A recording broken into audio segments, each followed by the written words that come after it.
अस्सलाम वालेकुम वरहमतुल्लाहि वबरकातुहू। दोस्तों, जैसे कि आप सभी को मालूम है कि कल 2 जुलाई को सहायक उर्दू अनुवादक के रिज़ल्ट को जारी करवाने के लिए पटना में एक शांतिपूर्ण धरना प्रदर्शन हम लोगों को करना है और इसको लेकर लगभग सभी उम्मीदवारों की सहमति है। लेकिन अभी भी कुछ उम्मीदवार ऐसे होंगे जिनको लगता है कि चलो अगर मैं नहीं भी जाऊँगा तो काम हो जाएगा, क्योंकि सब लोग आ रहे हैं। तो आज के इस वीडियो में ख़ास करके मैं ऐसे उम्मीदवारों से गुजारिश करूँगा कि आप लोग बराए मेहरबानी ऐसा ना सोचें, क्योंकि यहाँ संख्या बहुत मायने रखती है। अगर संख्या आपके पास नहीं है तो ना ही आपका पॉलिटिक्स में और ना ही आपको किसी भी सरकारी कामकाज में आपको तवज्जो दिया जाएगा। तो मैं ऐसे उम्मीदवारों से गुजारिश करूँगा कि अगर आप अब भी सोच रहे हैं कि अगर मेरे नहीं जाने से भी काम चल जाएगा, तो आप इस बात को ज़रूर ध्यान में रखें, क्योंकि संख्या आपकी जितनी ज़्यादा होगी हम लोगों के काम इतनी तेज़ी से होगी। क्योंकि अब तक देखा गया है कि संख्या नहीं होने की वजह से ही हम लोगों को इतनी ज़्यादा तकलीफ़ें उठानी पड़ी है और आयोग कभी भी इस काम के तरफ तवज्जो नहीं दिया है। तो आयोग भी समझता है कि चलो लोगों को इस नौकरी की भूख नहीं है, बस इन 3 लोगों को है और 3 लोगों के बात को वो इग्नोर कर देते हैं। इसीलिए मैं तमाम हजरात से गुजारिश करूँगा, कल आपको ज़रूर आना है। अगर आप इस बार चूक गए तो हो सकता है कि ये आपकी लापरवाही और आपका सुस्ती हो सकता है कि ज़िंदगी भर आपको इसका पछतावा रहेगा कि अगर मैंने एक दिन मेहनत कर लिया होता तो शायद आज मेरे हाथ में नौकरी होती और आज मैं अपने बाल बच्चों को डॉक्टर इंजीनियर बनाने के काबिल रहता। क्योंकि आप सभी को पता है कि घर में एक सरकारी नौकरी आपकी पूरी पीढ़ी का जो सोचने का नज़रिया है वो बदल देती है। इसीलिए मैं आप सभी हजरात से गुजारिश करूँगा कि इस बार कोई बहाना ना बनाएं और किसी के बहकावे में ना आए।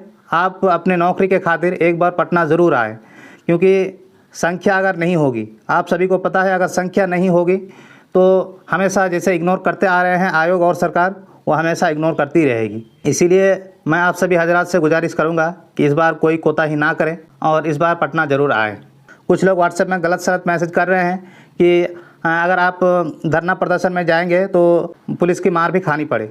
तो मैं उस मैसेज का जवाब देना चाहता हूं कि अभी बिहार में नीतीश की सरकार है और मैं आपको एक एग्जांपल दे के बता सकता हूं कि मैं गारंटी से कह सकता हूं कि किसी भी हजरात को कोई भी लाठी खाने की ज़रूरत नहीं पड़ेगी। क्योंकि हम लोग यहां पे जो धरना देने जा रहे हैं, शांतिपूर्ण धरना देने जा रहे हैं। हम लोग कोई ट्रेन की बोगी नहीं जलाने जा रहे हैं और ना ही हम लोग किसी भी सरकारी संपत्ति को नुकसान पहुँचाने जा रहे हैं। इसलिए आप लोग मुतमईन रहे कि पुलिस के साथ हम लोगों की कोई भी झड़प नहीं होगी।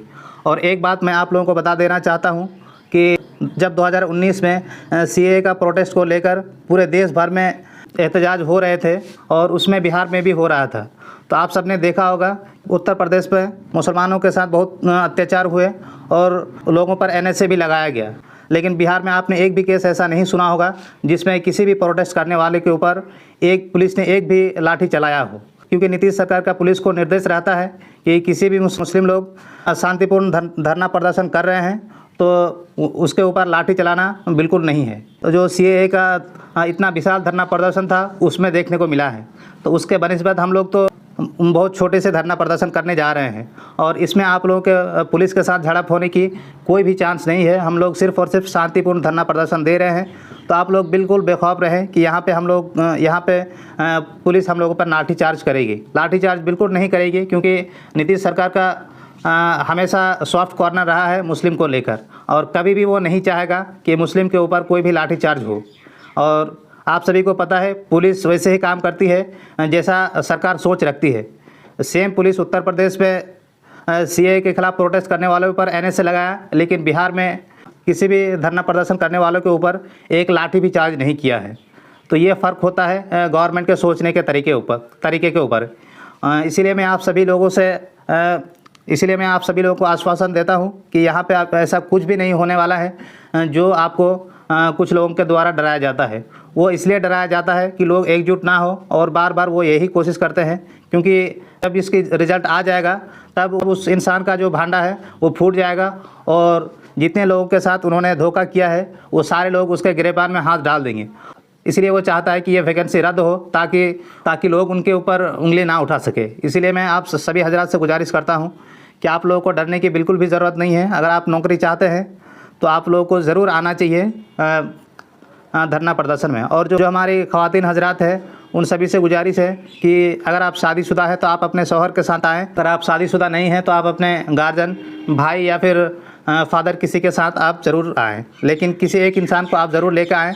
और सभी ख़वातीन हज़रात का आना यहाँ पे ज़रूरी है, क्योंकि ख़वातीन हज़रात की संख्या जितनी ज़्यादा होगी उतनी ज़्यादा असर हम लोगों के बात में होगी। इसीलिए मैं तमाम सहायक उर्दू अनुवादक के उम्मीदवार से गुजारिश करता हूँ कि आप सभी लोग ज़रूर पटना आएँ और एक बार के मेहनत में आप ज़िंदगी भर की खुशी अपने और अपने बच्चों को दे सकें। अस्सलामु अलैकुम वरहमतुल्लाहि वबरकातुहू।